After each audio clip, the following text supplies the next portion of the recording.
Today we did see another downfall, and we're going to go into those shorter time frames and be looking at a bunch of stocks today, doing some technical analysis for the SPY Qs, Apple, Tesla, Amazon, Nvidia, AMD, Meta, Microsoft, Google. And then we're going to go check on AMC and GME before looking over at some volatility, because there's some interesting things shaping up. We know Nvidia has earnings this week, but tomorrow has a very large implied move, like way bigger than we've seen in a while. So I think that with this wick, we might want to be paying attention to the shorter time frames and seeing what is happening out there, see if we can get a good idea for which way this market wants to go, whether it wants to save itself with a wick by getting back into this area, or whether that is going to bounce and maybe collapse back down again. Let's get into it.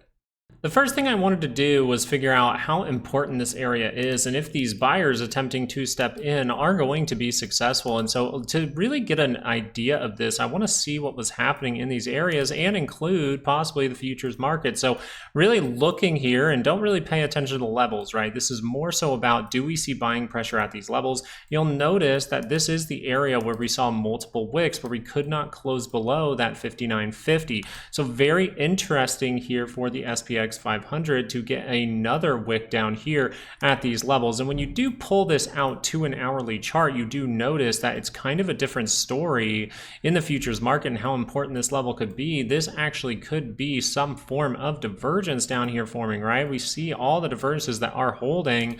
We see all of those kind of flat, but still slightly up there for the MACD, just so you can see that positioning there, how it is pointing in that upper direction. And so we can get some kind of bounce from this. Now, is this going to be some kind of massive bounce if we even get one? Well, it can be, because we do have a large amount of implied volatility. But is this overall a basing out signal? Right now, this is overall not a basing out signal, and something that I would be aware of is, even if we do get this to curl up, watch for if that 2 hour is able to make some kind of upward move like this, maybe even getting to that 606 and then actually curling back down. So the bullish thing that can happen is the 2 hours able to curl up. We would need that move to really extend, or else we are at serious risk of this MACD just curling back down into negative territory and telling us, hey, this is a lower high. Now, if we are able to make some kind of 2 hour divergence in this area, or maybe looking at the futures, we can find a 4 hour divergence, then we'll be talking about, hey, serious reversal, and it looks like another trap, kind of like over on this one. So we'll be paying attention to these things, but for the time being, the 30-minute, if this is going to remain in the upward direction, a little bit flaggy right now, but if this is going to remain in the upward direction, your daily expected moves are really going to help you out here. 602.03 to the upside. We do have 586.45 to the downside. We see that if that reaction did get all the way to 602, if we could remain curled up and try to go positive here and get up to that 602.03, very big move. So we are expecting to see some volatility, but if that turns back in the upward direction, you would have that left head and right shoulder. So I'd really be looking for that if I was paying attention to the SPY. But from these scenarios, we notice that all it takes to go in the downward direction, aka down to a downward expected move, maybe down towards that weekly expected move for the SPY of 587, all we'd have to do is curl down a 15 or 30-minute chart, and we would probably end up there, and then we'll be looking out for possible divergences at these levels for a bounce. Pretty much, the market is really looking like it wants to get some kind of bounce, unless it is just going to see a massive downturn. And as people are in extreme fear with this downturn, usually we don't allow these little flags to help you out to the downside too often for bearish behavior. So we'll be paying attention to if this actually ends up bouncing sometime in the next couple of days. It looks like by the end of the week, we could form some kind of base, whether that's right now to catch a bounce to fall later on, or whether that is going to take place basing out later on and getting some kind of V-shape. That is to be determined. But one thing is true for tomorrow, something big is coming, and there is no real big data, right? There's some oil data and things like that, but we have a huge move coming in for tomorrow. And weirdly enough, the only thing that I can think about down the tape is AMC earnings in just a little bit. A lot of these same principles can be applied to the Qs, but the Qs aren't necessarily showing these divergences as well as the SPY. They are there. We see that they're there. They're kind of only these three, and then we notice that it is holding for the most part down on the RSI, so just not as good of signals. So when you put together the US 100 and the SPX 500, the US 100 says if we aren't going to see some kind of massive V-shape, then we do want to be aware of those lower lower highs, okay? So we will be looking into that, but let's go back over to the Qs real quick here and just show you guys those daily expected moves, right? You need daily expected moves. We're going into the end of the month here, 522.96 to the upside, 503.68 to the downside. Oh my gosh, where are we? We're at a purple line. So what does that tell us about this, and what can we read into for the MACD down here on the 30-minute, right? We got to switch back over to the charts I really like. Well, that means if we flag out, if we get kind of a nothing and then we keep this trailing up, anytime that curls down, we have to expect lower prices until we see something nice. So we have to see here that where we would be retesting based on these daily expected moves. That 30-minute, if it can remain curled up, we can get there, but we want to take that back and most likely use that as support at this point because we're at a weekly expected move. If you build up to this area and you do reject, you can see a solid move outside of there, and that could be a big issue going into the end of the month because you will get new updated monthly expected moves, and that means that if you don't make that divergence pretty quick here, hey, this thing can keep heading down. So there are some things to be paying attention to. As of right now, the 30-minute is attempting to make that move to this upper line. There is a huge amount of implied volatility for the Qs tomorrow, so I assume that whatever comes out, whatever is being priced in for tomorrow most likely will affect the tech stocks, and that's something I really want to watch for because you have 35% implied volatility going into tomorrow, so something big is coming. Is that going to just be a 2-hour big move that then fails, or is this thing telling us that something interesting is happening and we are going to form a base here and maybe even cross through all-time highs?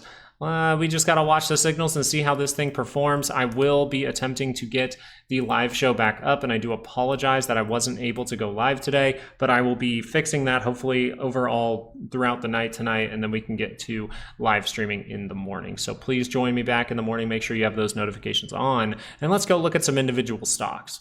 Apple, this is when we are paying attention, aren't you, Patreon members? Because Apple was able to get to target. It was able to get to 250. Down in these areas we were talking about, even down in here, the ability to get to 250, but down in here, we were really focusing on this left head and potential right shoulder. And when that did head to the upside, we were saying, yeah, this thing can squeeze out until it hits 250, and then you got to watch out and see what happens because you're noticing this 2-hour is pointing directly down, which is saying, yeah, this thing could squeeze. It could absolutely, if people are shorting the crap out of this, right, trying to really call a top, this thing, all it has to do is curl up on this 2-hour, and guess what? It's going again. But the key thing is 250 is a key level over on Patreon. You guys know why if you're part of the Patreon, and so it's really starting to look like Apple wants to turn down, which is very, very interesting because Apple has been the only thing holding the market up. And we were talking about during 2 live shows ago, I believe, or maybe it was yesterday's live show, we were really talking about how certain stocks like Apple, Meta, Nvidia,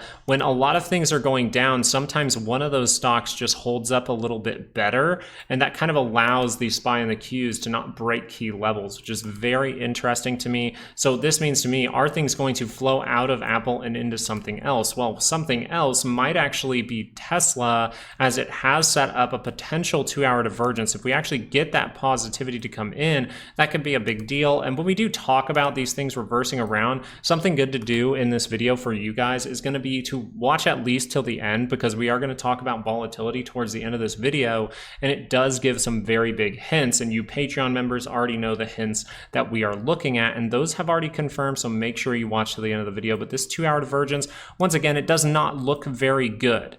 This does not look very good, but at least the downward selling is slowing down. And if this were to curl up all of a sudden, well, then if you react to these levels and you do this, you have yourself the head and shoulders, and you do have a 2-hour divergence in here, suggesting that Tesla can finally get that daily bounce that it's really been looking for. Tesla does not want to spend another day down here. If you are down here, you're not able to see that upward move tomorrow, or I would say at least by the end of this week, you're running into a lot of issues where you could go down to something like 250 for Tesla. So just be aware of that, but you do have a 2-hour divergence down there.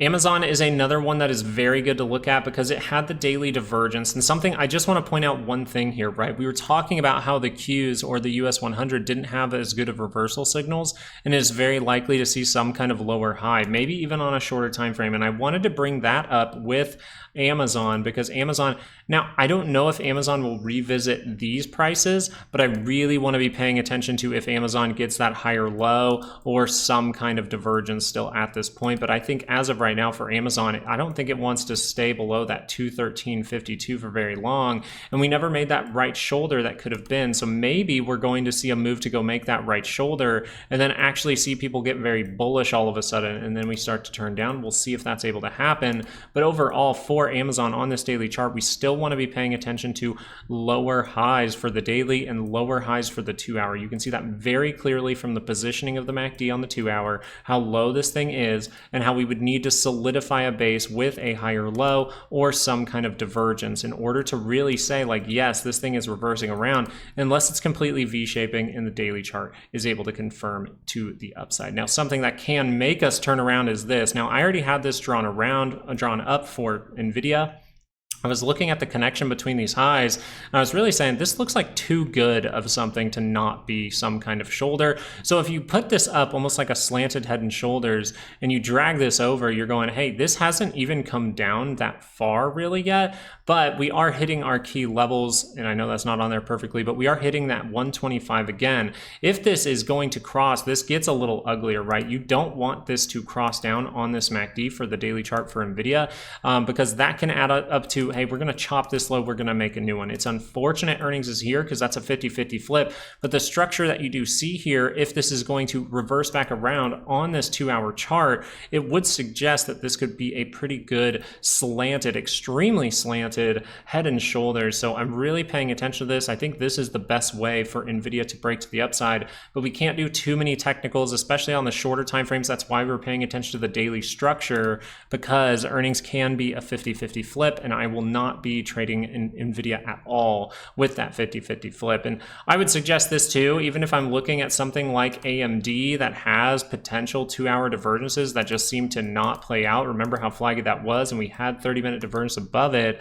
This just doesn't even look like too good of an opportunity. Now, as far as getting an overbought bounce, it could be, but how do you know you're not just going to do one of these moments, one of these moments, one of these moments, and then you just fall again? So I think AMD is a very risky one at this moment.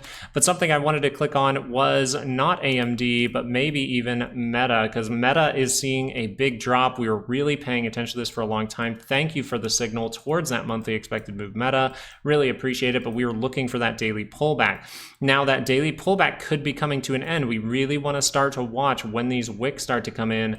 Now we could get that reaction to test the 5 and then see that double bottom in some way. That would be very good for us. If we saw that 2 hour move go up, saw that 2 hour move go down, and then give us that floor or divergence in some way, or even a higher low, that would be fantastic for Meta to tell us, yes, I am reversing around. But Meta can be a great hint. Meta will be a great hint into our future if this overall move takes you to that new high and really starts to fail, making those 2 hour divergences up in these levels and a daily behind it. We will be paying close attention to Meta if this ends up making an upward move. And wow, that looks like cat ears. So maybe we're going to go look at AMC and GME in a moment after we get through a couple more stocks.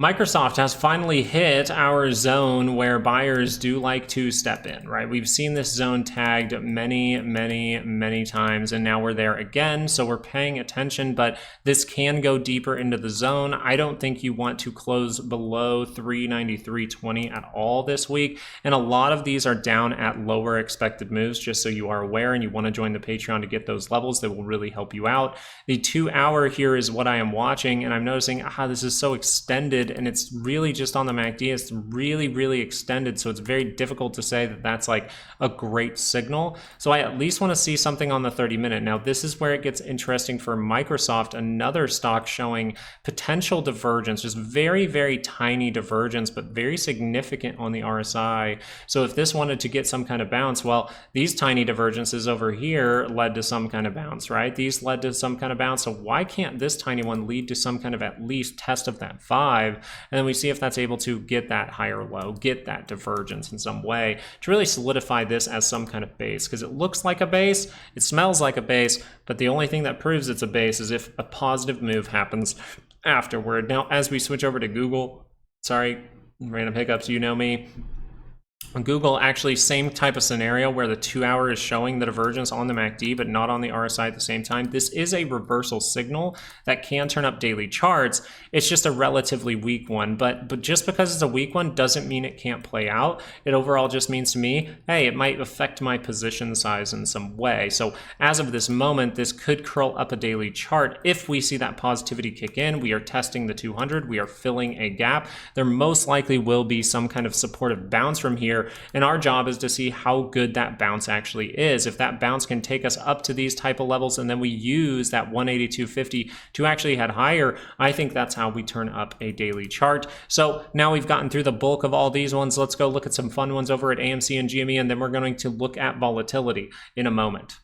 AMC has a surprise with a mixed earnings, it will be, and then we'll have to see what happens with this going forward. You just want a 2-hour to cross up. Earnings 50-50 flip, and they are always prepared around earnings times for big moves. So just be prepared for, even if you see positivity, for that to fade if that's going to fade. Now, if the 2-hour can just take off, we really want to see a big gap up with this. I think you want to see this type of thing playing out right now if that's going to take place. So that would be very, very nice, but I think we need to do more analysis on GME than AMC, because this is highly dependent on the earnings at this point. The daily chart is looking like if that crosses down, one thing we were saying to be aware of is after earnings, if we do end up in that downward direction, if we see that divergence pop up, I will be back in the options play for sure for AMC. Now GME, this one here is in the same type of scenario where you could have a daily divergence right now for GME. This is why I front ran a little bit of AMC into the earnings. I didn't mind it. It seemed pretty cheap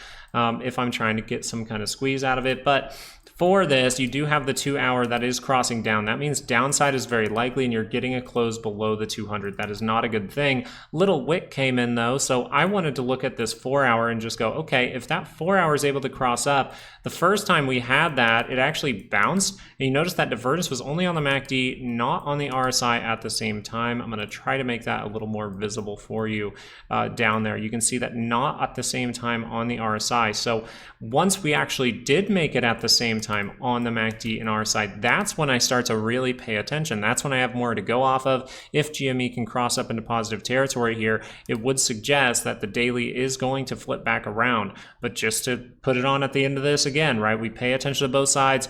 If you're part of Patreon, you know why we're paying attention to this. You know why we're looking for those 4-hour reversal signals, some kind of reversal signal. Well, if you're part of Patreon, you know exactly why. There's something very key at this level for this week. And if this were to turn around on the daily chart, this would be very interesting because you might even place this as some kind of double bottom. And guess what? That takes place here, which means we could start to go test these highs up here over the next few weeks. So time to pay attention to GME a little bit, but maybe AMC's earnings really hurts GME as well.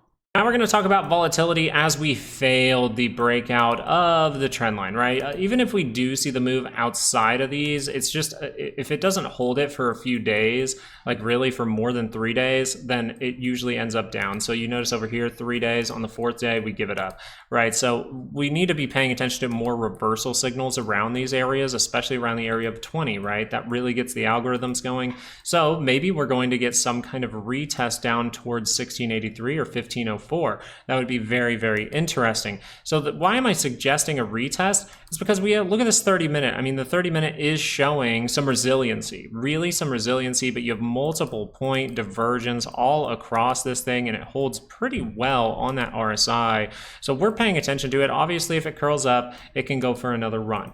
But if this is going to break down and the 2-hour actually crosses down, that would suggest that the stock market, aka the SPY, is going to get some kind of 2-hour move to the upside. So if this curls down, the SPY is going to go up, most likely, right? So if this is able to curl down, maybe we curl down gradually over time with this. Maybe it's just a quick retest of 1683, 80 of that area, and then we turn back up. And the reason we're suggesting that is because this is not a reversal signal for volatility. Actually, this is a signal that says, hey, volatility could pull back, meaning the SPY could bounce, and then I would watch out if you make a lower high. So this is where it is very important for the SPY to V-shape here with a small base, right? It's important to V-shape here, because if you don't, and you just cause the VIX to pull back and get those people euphoric again that the stock market's basing out, and then we actually head to the upside or head to the downside pretty aggressively, people are going to be very caught off guard. And if this 2 hour is able to curl down and curl back up, you have to be aware of that. But right now you are experiencing that 30-minute divergences that say, hey, we could be getting some kind of bounce tomorrow, and if it's not V-shaped, we need to be paying attention to those lower highs.